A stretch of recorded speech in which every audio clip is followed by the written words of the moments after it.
The storms that rolled across the plains the night Tawa Black Elk lost his younger brother seemed almost deliberate, as if the sky itself recognized the shift about to take place in his life. Lightning crawled along the horizon, illuminating the grasslands in harsh flashes. In the Black Elk Lodge, candles burned low, and relatives murmured prayers as Wiyaka's breath grew shallow. Tawa sat at his brother's side, gripping a hand that had once tugged at his sleeve during childhood games and hunts. Now it felt small, fragile, slipping away despite every whispered plea for the spirits to show mercy. When the final breath left Wiyaka's lips, silence filled the room in a way that felt louder than thunder. Tawa's mother pressed her forehead to her son's chest, grief shaking her. But Tawa could not shed a single tear. He felt suspended, as if the world and everyone in it had suddenly become distant.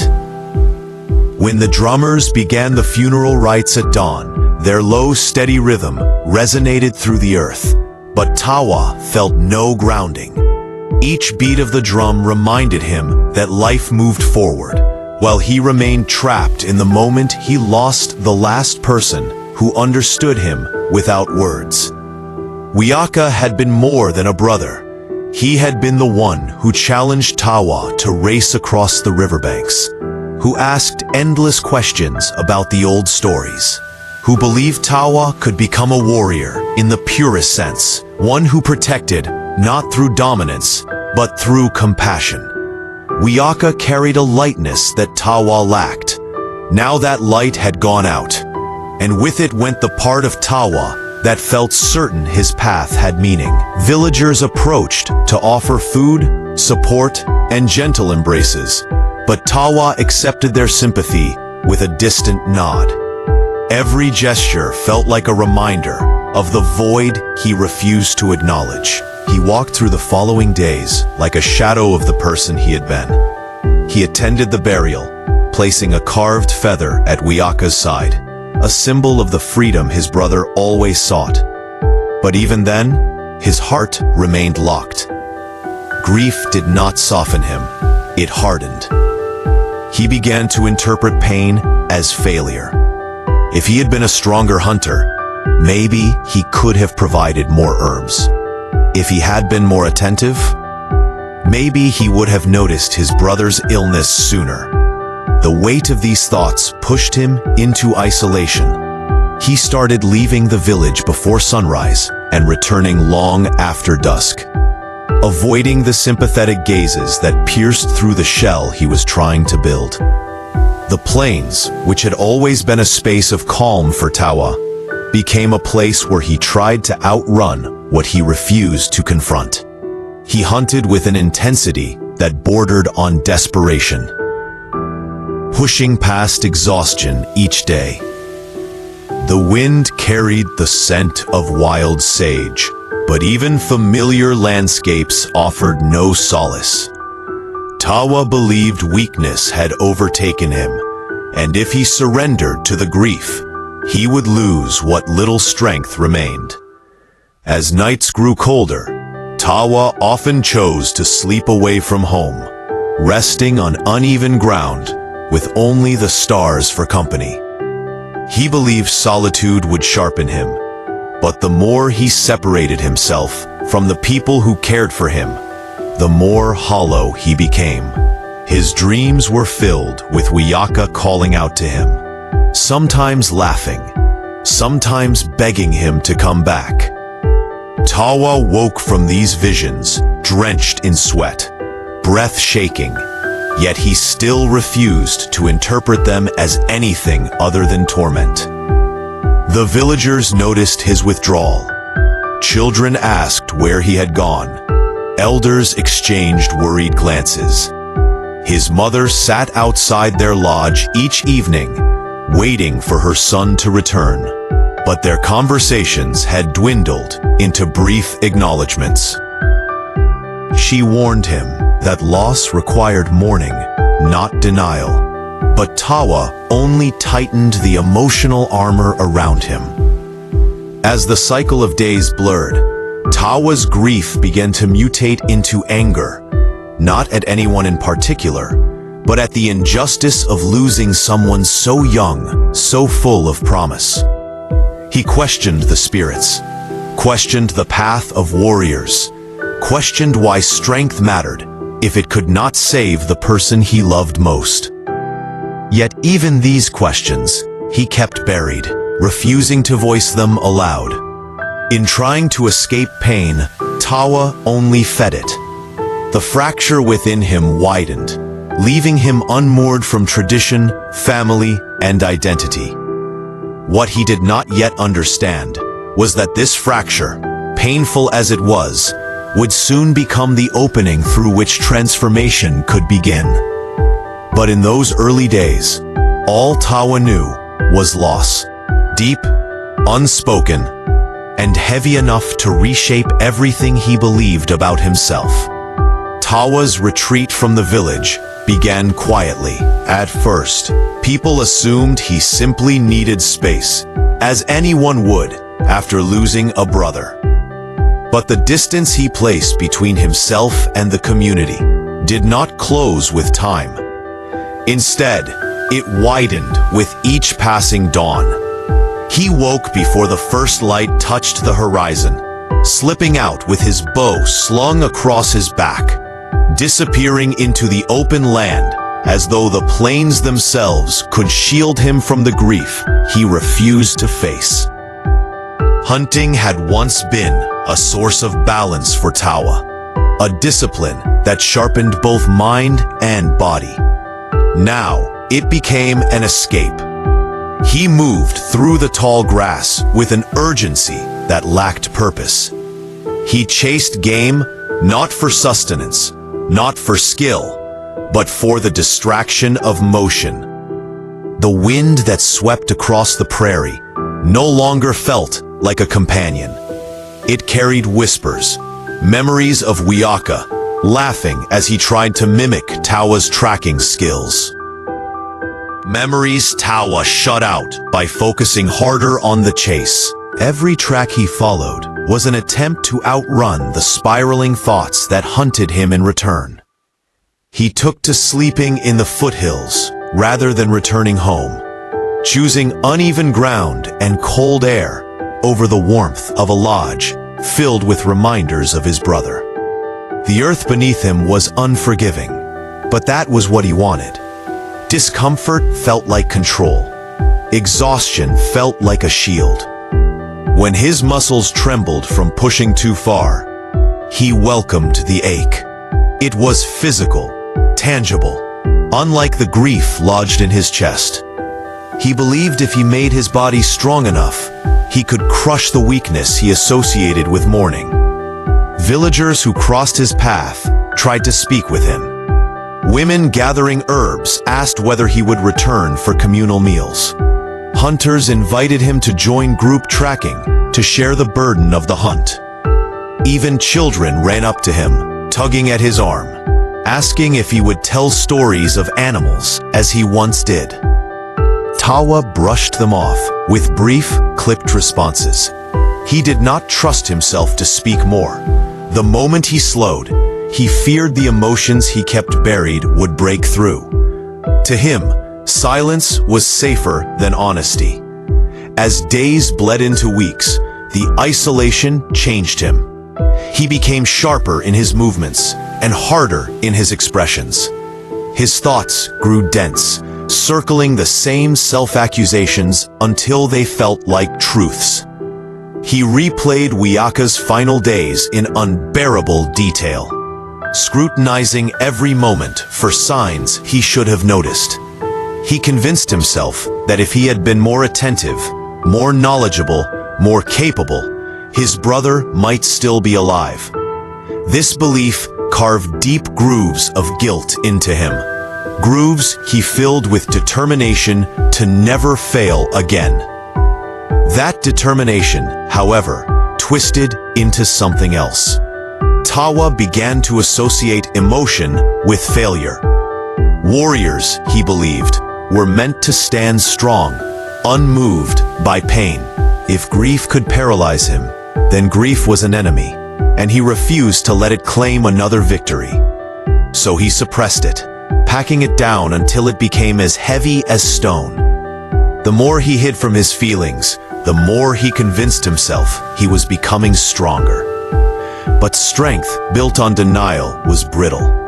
When he missed a shot he would normally land with ease, frustration surged through him like a storm. He struck the ground with his fists until they bled, blaming his weakness rather than his exhaustion.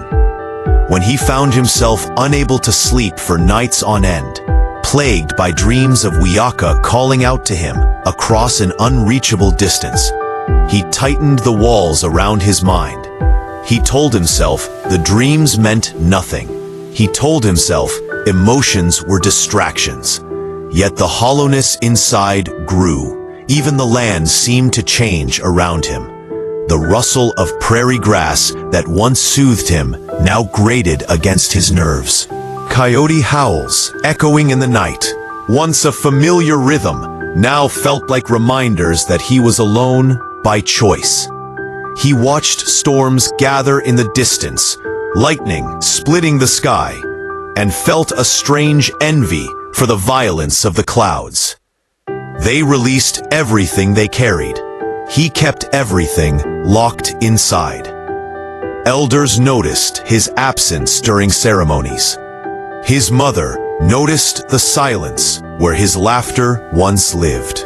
Hunters noticed his increasingly erratic patterns, sometimes vanishing for days, returning with more game than necessary, other times returning empty-handed, but exhausted to the point of collapse. Yet when they tried to intervene, Tawa met them with a blank expression, as if he were looking through them rather than at them. In this descent, Tawa was not losing touch with others. He was losing touch with himself. His identity, once rooted in family, community, and tradition, now floated unanchored. Pain had isolated him, not because it was unbearable, but because he refused to let it teach him anything. He believed strength meant standing alone, untouched by sorrow. What he did not yet grasp was that true warriors did not rise by resisting pain, but by allowing it to shape them. This lesson waited for him still, spoken not in words, but in the silence he feared most. Elder Mato found Tawa on an evening when the sky burned with the orange glow of a setting sun, the kind of light that stretched shadows across the land like long, reaching arms. Tawa stood at the edge of a canyon, staring into the vast space below, his expression as sharp as the jagged cliffs. He did not hear the elder approach at first. Mato walked quietly, leaning on a carved staff worn smooth from years of use, letting the wind carry the sound of his arrival. When Tawa finally sensed him, he stiffened but did not turn away. The elder's presence was steady, unintrusive, like the patient strength of old roots beneath the soil. Mato observed him for a long moment before speaking. He did not offer condolences or sympathy. He knew those words would slide off Tawa's hardened exterior without sinking in. Instead, he asked a question shaped to pierce the shell Tawa had built. "Will you let pain hollow you," he said, "or will you allow it to carve a space for strength?" The words hung in the air between them, carried by the wind, as though the land itself waited for Tawa's answer. But Tawa said nothing. His jaw tightened, his hands balled into fists, and he kept his gaze fixed on the canyon, as if staring long enough might reveal a path out of his torment. Mato stepped beside him, taking in the view. "Your brother's journey has ended," he continued, "but yours has not. The spirits do not ask you to forget him, They ask you to feel what his loss means. Tawa's breath caught, subtle but noticeable. That reaction was enough for the elder to continue. You run from your pain, but pain runs faster. You cannot escape it by wearing yourself down. Tawa finally turned toward Mato, frustration flashing in his eyes. He wanted to argue, to deny everything the elder saw, but words would not rise. They felt trapped behind the emotions he refused to acknowledge. Sensing the conflict beneath Tawa's silence, Mato laid out the challenge that had been forming in his mind since Wiyaka's funeral. He told Tawa he must undertake a Hanblesea, a vision quest. It would be 4 days of complete isolation, fasting, and exposure to the elements, with only a sacred circle of stones marking his space. No food, no shelter, no escape. The purpose was not to receive visions, though they sometimes came. The purpose was to strip away everything that distracted from truth.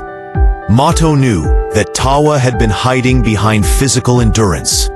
The quest would confront him with something he could not outrun or overpower: himself. Tawa was not immediately receptive. His first instinct was to decline. He believed he was managing his grief just fine, that he did not need ceremonial guidance. But Mato saw through this facade. The world you walk away from is the world your brother loved, the elder said. If you keep running, you will lose more than him. You will lose yourself. And a warrior without a self is only a shadow. The words struck harder than Tawa expected.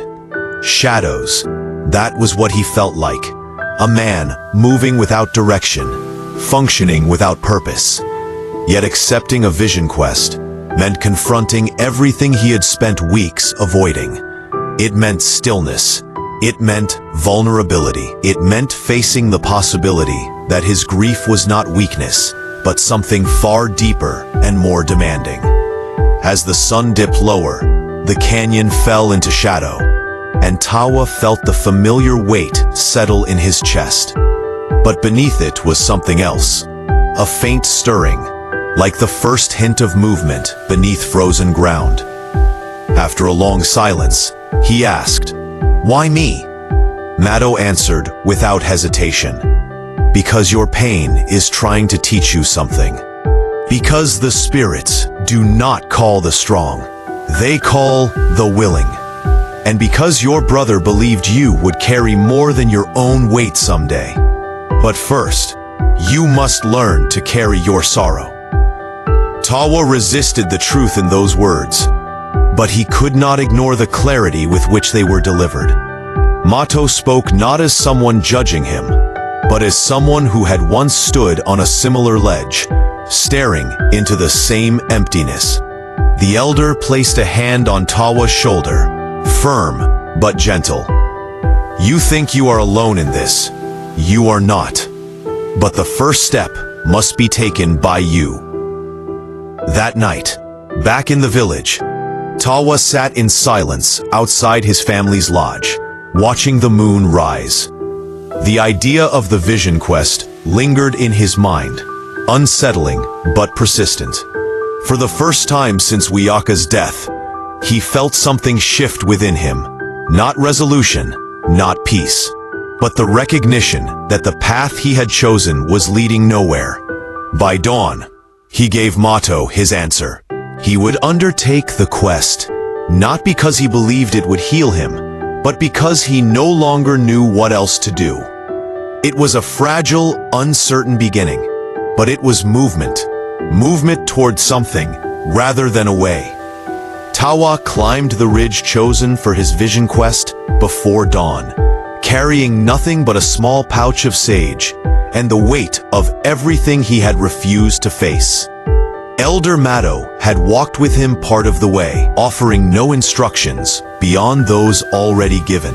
When they reached the appointed place, a high, windswept rise marked by a circle of stones, Mato stepped back and let Tawa enter alone. The elder's silhouette receded down the slope until it was swallowed by distance, leaving Tawa suspended between sky and earth. The solitude settled heavily on his shoulders, more daunting than the hunger or cold he knew would follow.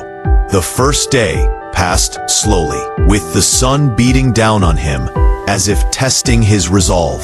Tawa sat within the circle, legs crossed, hands resting on his knees. He tried to focus on his breathing, but his thoughts chased one another in relentless spirals. He recalled Wiyaka's laughter, the weight of his brother's hand after the fever took hold, the hollow finality of his stillness. Tawa shook his head, trying to force the memories away. They pressed harder. The more he resisted, the more vivid they became. By midday, sweat poured down his back, his mouth dry. Yet the discomfort of his body felt insignificant compared to the turmoil within his mind. As night fell, the temperature dropped sharply. Tawa wrapped his arms around himself, teeth clenched as cold winds scraped across his skin. The sky overhead glittered with stars, each one sharp and distant. He had spent countless nights beneath these constellations before, but this time, the silence felt overwhelming. Without the sounds of his village, drums, fire crackling, soft voices, his thoughts had room to expand. They crowded the empty space around him, unrestrained. He closed his eyes, hoping for sleep, but sleep did not come. Instead, he drifted in uneasy awareness until the first sights of morning returned. On the second day, hunger gnawed at him, but it was the emotional unraveling that proved more difficult. Tawa tried to distract himself by scanning the horizon, by watching the wind bend the tall grasses below the ridge, by listening for animal movements. Yet every moment of distraction dissolved, leaving him face to face with the grief he kept evading. He saw Wiyaka not as he had been in the final days, but as the child who used to tug at his sleeve, asking to join him on hunts. He remembered the first time he carved a small wooden bow for his brother, how Wiyaka had beamed with pride. These memories softened him in ways he did not want. He felt his chest tighten, a pressure so unfamiliar since the walls around his emotions had grown rigid. By nightfall, exhaustion and hunger blurred the edges of his perception. He found himself speaking aloud to Wiyaka, though no one was there. The stars seemed to shift in the sky, patterns he knew becoming unfamiliar. He watched them pulse, his vision flickering in and out of clarity. The cold gnawed into his bones, but the deeper ache came from the stirrings inside him, the grief rising like a tide he could no longer push back. The third night broke him open. He saw Wiyaka in a dream or a vision. Tawa could not tell which. His brother stood before him on the ridge, illuminated by a soft glow that did not match the moonlight. Wiyaka appeared peaceful, unburdened by illness or fear. His face held the expression he always wore when trying to reassure Tawa, a quiet confidence that things would be all right. Tawa reached for him, but Wiyaka stepped back, not in rejection, but in invitation, to listen, not to grasp. The younger boy's voice was gentle. He told Tawa that strength was not the absence of sorrow, but the courage to feel it fully. He reminded him that warriors protected their people, not through stone-hearted endurance, but through the ability to carry pain without letting it harden into bitterness. Tawa woke suddenly, breath shaking, tears wetting his face. For a moment, he panicked, ashamed that he had allowed himself to cry. But the vision lingered in his mind with a clarity that defied dismissal. He could not deny what he had seen or what it stirred. The walls he had built around his heart were cracking. On the final day, he stopped resisting. He let the memories come, not just the joyful ones or the painful ones, but all of them. He sat with them, allowing grief to rest beside him rather than chase him. His heartbeat slowed, his breath steadied. A calmness rooted itself where turmoil once lived. He did not achieve enlightenment. He did not solve his sorrow, but he learned to stop running. When Elder Mato returned at dusk, he found Tawa standing inside the circle, shoulders relaxed, eyes clear. The young man looked thinner, worn, but grounded in a way he had not been since before Wiyaka's death. Without speaking, Tawa stepped out of the circle. He had not erased his pain. He had finally faced it. Tawa descended from the ridge with slow, deliberate steps, each footfall feeling heavier than the last. His body was weak from fasting, his muscles trembling with every movement. But there was a steadiness beneath the fatigue, a quietness that had not existed in him for many months. By the time he reached the lower foothills, the sky had softened with morning light, and the familiar sounds of village life drifted faintly across the plains. Normally, those sounds made him tense, reminding him of everything he had been avoiding. This time, they felt like a tether drawing him back, rather than a weight pressing him down. When he entered the village, heads turned. Some people gasped softly at the sight of him. He was pale, thin, and visibly exhausted, but his expression was different, calmer, less guarded. Children who had once approached him eagerly now watched him from a distance, uncertain whether he was the same man who had withdrawn so sharply before. Tawa met their gazes and gave a small nod. Not quite a smile, but something close enough to reassure them. It was the first sign the villagers had seen in months that he was returning not just in body, but in spirit. His mother stepped out of their lodge when she saw him, her hands flying to her mouth. She rushed toward him, and Tawa braced himself instinctively, expecting the crushing weight of shared grief. But when she wrapped her arms around him, something shifted. The embrace did not overwhelm him. Instead, it grounded him, reminding him that sorrow was not something to carry alone. For the first time since Wiyaka's death, he allowed himself to lean into her hold, rather than standing stiff and distant. When she pulled back, tears glistened on her cheeks, but her eyes shone with relief rather than despair. Inside the lodge, the familiar smells of sage smoke and dried sweetgrass filled the air. Everything looked the same as before his retreat into isolation, yet he experienced it differently. Wiyaka's carved feather still hung above the sleeping firs, just as it had since the burial. Before the vision quest, seeing the feather had felt like a blow to his chest. Now, while the ache remained, it was softened by the memory of the vision. Wiyaka, standing with calm assurance, reminding Tawa that pain was not defeat. The feather no longer symbolized what he had lost. It symbolized the love that even death could not sever. As Tawa rested over the next few days, he found himself drawn back into community life. His body needed time to recover, so he did not immediately return to long hunts or strenuous tasks.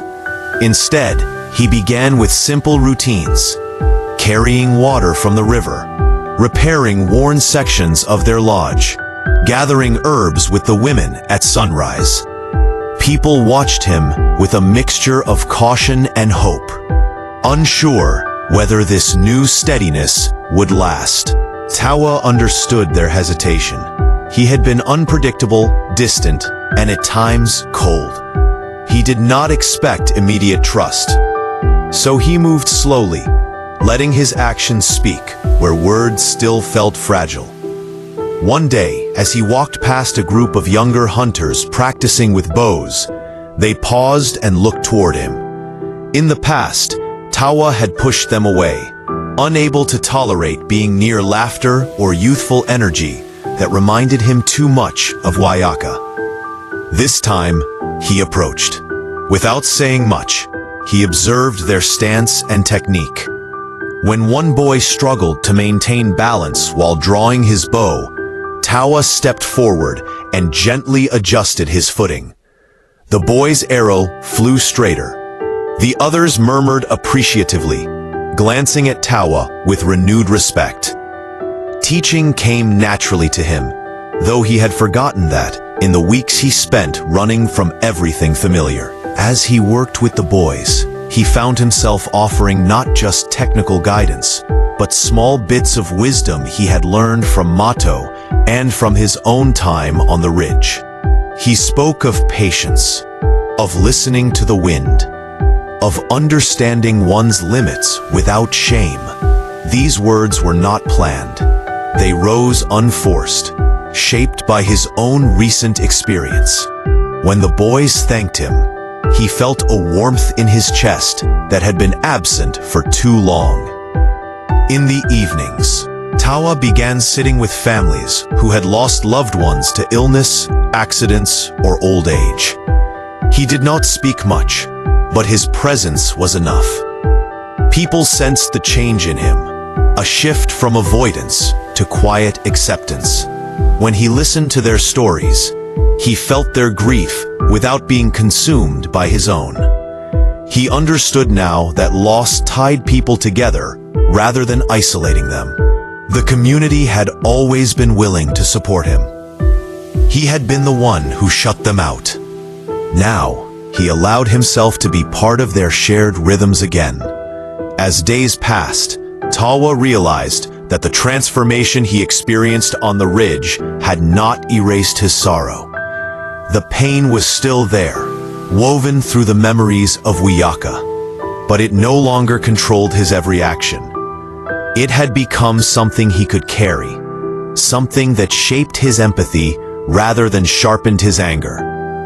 This acceptance made him stronger in a way he had never imagined. He found clarity in small moments, the way the wind moved through the grass, the steady beat of the drum during evening gatherings, the laughter of children playing near the fire. Life had texture again.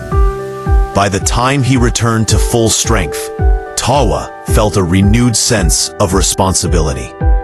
Not because Mato demanded it, or because villagers expected it, but because Wiyaka's memory guided him. His brother had believed in his potential long before Tawa believed in himself. Now Tawa honored that belief by stepping into a role he had resisted before. A protector not just in skill, but in spirit. His return was not triumphal, dramatic, or loud. It was slow, steady, and deeply rooted. Just like the healing he had begun to accept. He was no longer a man fleeing grief. He was a man learning to walk with it. When the day of the communal ceremony arrived, the village gathered in the wide clearing near the river, where the earth had been smoothed by countless footsteps over generations. Fires burned in shallow pits, sending spirals of smoke into the twilight air. Drums beat slowly at first, then grew stronger, echoing across the plains as families settled into circles. The ceremony honored the changing seasons and the resilience of the people. But this time, there was also quiet expectation woven through the crowd. Rumors had spread of Tawa's transformation. Subtle, steady, unmistakable. Some wondered whether Elder Mato would acknowledge it publicly. Tawa, himself, did not expect anything. He stood near the edge of the gathering, watching the shifting colors of the sky, grateful simply to be part of the community again. As the drums softened, Elder Mato rose from the center of the circle. His presence commanded attention, not through force, but through a calm that had shaped generations of warriors and healers. He spoke of the year's challenges, of families tested by hardship, of the enduring strength found in unity. Then his gaze turned toward Tawa. The shift was gentle, yet unmistakable. People followed the line of the elder's eyes until every gaze rested on the young man who had once vanished into solitude. Mato called Tawa forward. A murmur rippled through the group as he stepped into the open space, unsure of what was coming. When he stood before the elder, Mato placed a hand on his shoulder, the same steady gesture he had offered on the canyon's edge, but now filled with recognition rather than challenge. He told the gathered families that Tawa had walked through darkness and returned with deeper understanding. Not victory, not conquest, but understanding. He explained that the path Tawa had taken mirrored the journey of many warriors before him. A descent into pain, a confrontation with self, and an emergence shaped by humility and insight.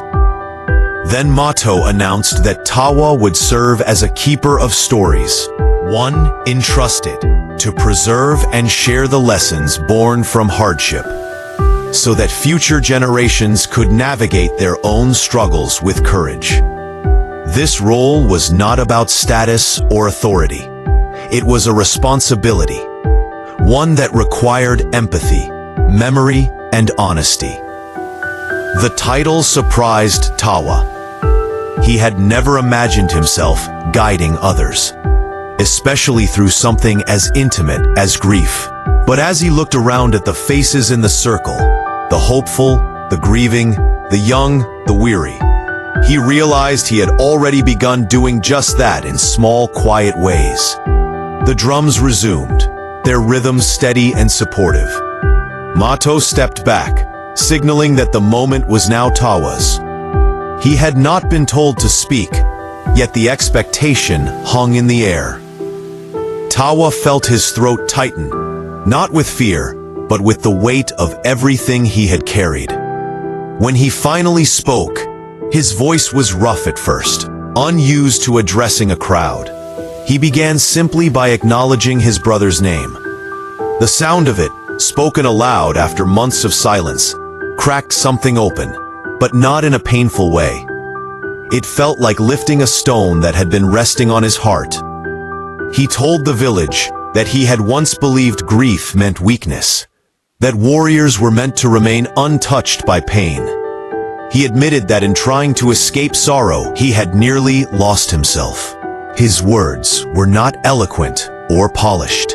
They were honest, shaped by lived experience rather than crafted speech. He spoke of the vision on the ridge, without claiming certainty, but with respect for what it had taught him. He described how facing his pain had not erased it, but transformed it into something he could carry without breaking. As he spoke, people listened in stillness. Mothers held their children closer. Elders nodded with quiet recognition.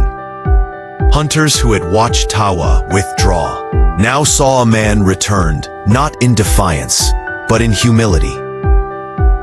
Some listeners had lost siblings, parents, or children. Others had walked their own paths through despair. Tawa's story resonated because it was not about triumph over suffering. It was about learning to live alongside it.